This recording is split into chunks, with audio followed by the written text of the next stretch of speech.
Bonjour à tous et bienvenue dans cette nouvelle vidéo InAcademy dans laquelle nous allons continuer la série de vidéos sur l'apprentissage du langage Java.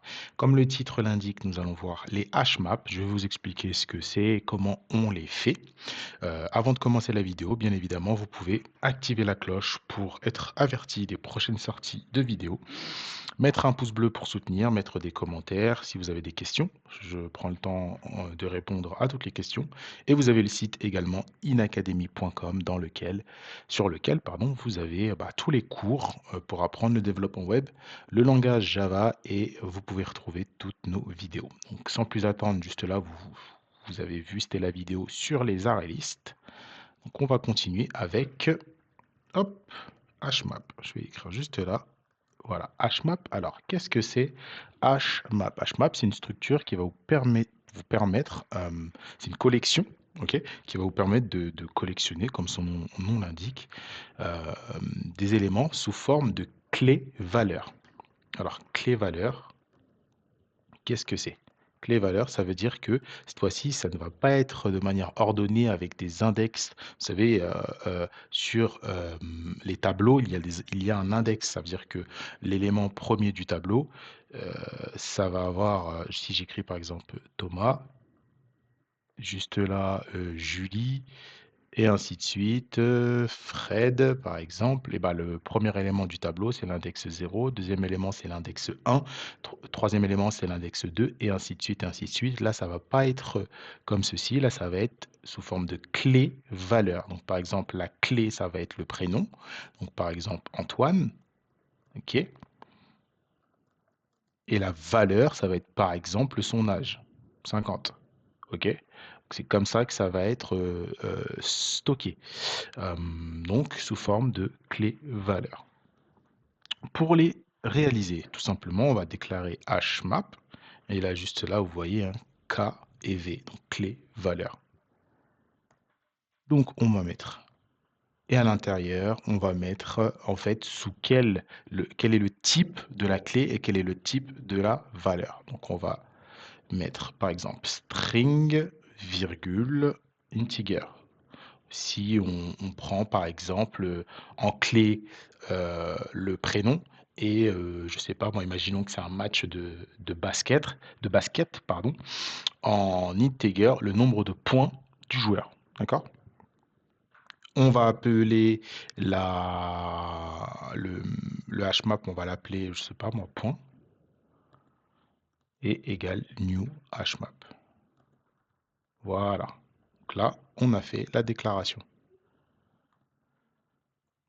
Pour faire les affichages, donc là, s'il y a un crochet en trop, on va pouvoir faire point, juste là, le put qui va nous permettre de mettre des valeurs à l'intérieur. OK, donc à chaque fois, on nous précise. Donc là, on a vu que nous, on a précisé que la clé, ça devait être un string et que la valeur, ça devait être une integer. Il nous le mentionne juste ici. Donc put, on va mettre Thomas, voilà, virgule. On va dire que Thomas, c'est un très bon joueur. Il a mis 36 points, 38 points.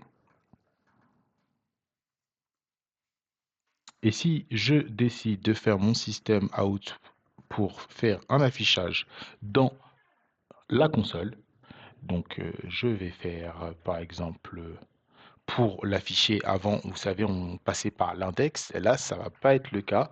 Là, il va falloir que je passe par la clé. Donc point, toujours get, mais là, il va falloir que je mette la clé. Donc Thomas. Et là, ça va m'afficher sa valeur. 38 points. OK? Donc, par exemple, je peux faire ça. Je vais faire un truc un peu plus propre. Avec le plus. Et je vais mettre là le joueur à marquer. Voilà. Par exemple. Hein.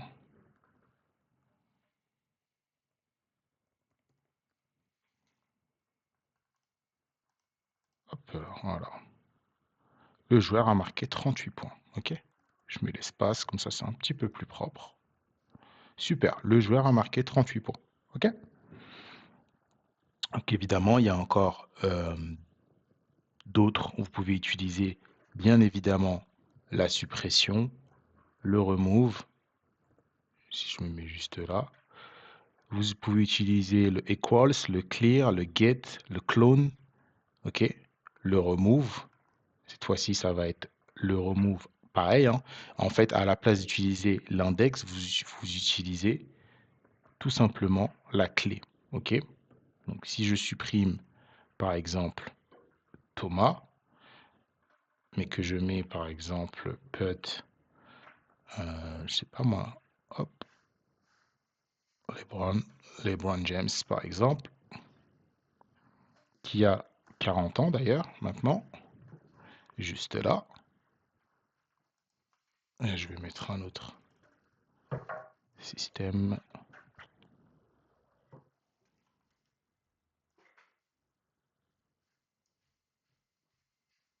Enfin, j'ai dit qu'il avait 40 ans, mais j'avais précisé que là, c'était les points, hein. Donc là, on va mettre LeBron.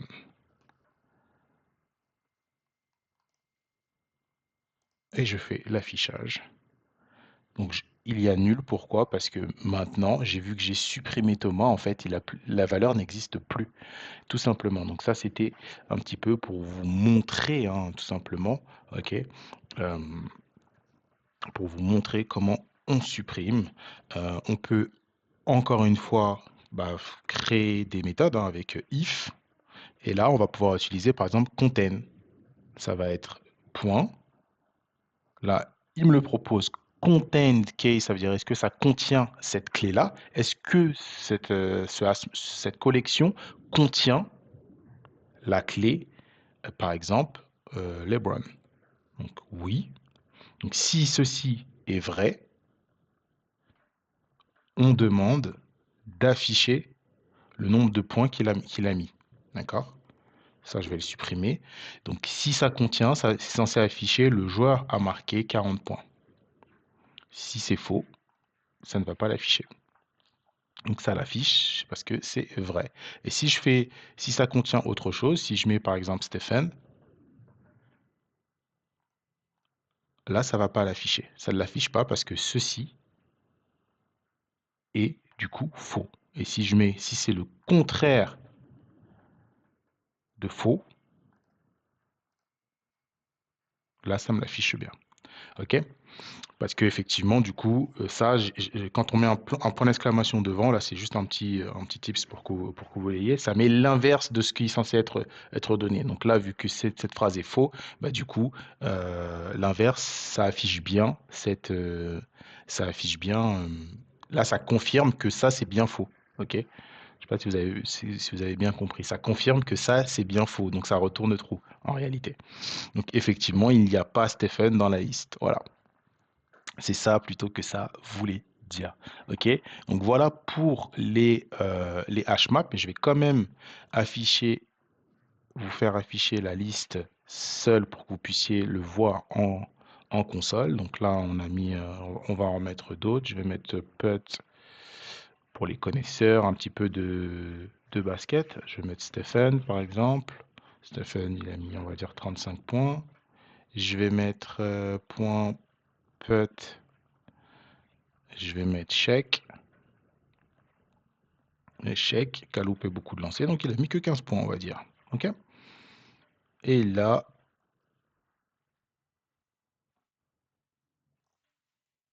je vais mettre tout simplement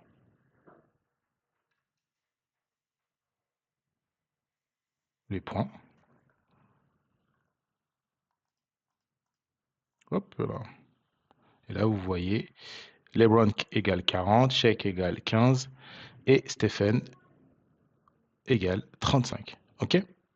Donc là, voilà comment on utilise les hashmaps. Encore une fois, je vous remercie d'avoir suivi cette vidéo. Je vous donne rendez-vous très vite dans de prochaines vidéos de la suite de la série Apprendre le Java.